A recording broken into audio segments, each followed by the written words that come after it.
झाले ना माझं काय समजत मला.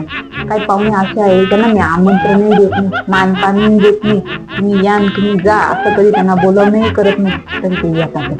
आले काही इतकं डोक्याला टेन्शन येतो मला, माझं इतकं वैर होऊन जातं की मी त्यांची अक्षरशः जाण्याची वाट बघते, पण ते जायलाही लवकर तयार नसतात. गेले तर त्यांच्या हातून कायम येतच राहते, कारण आहे ना ते दिसतच असतात मला मागे पण.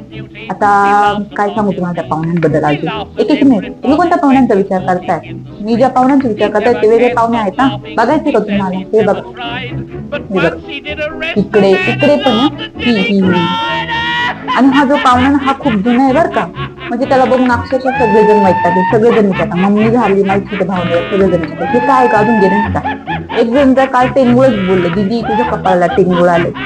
सांगा बरं, हे असं काही म्हटलं तर किती वाईट वाटतं मनाला. नका येत जाऊ अशा पाहुण्यांना तुम्ही. तुम्हाला आहे ना बघणे सांगते, इच्छाच नसते मुलींना, प्लीज नका येत जाऊ.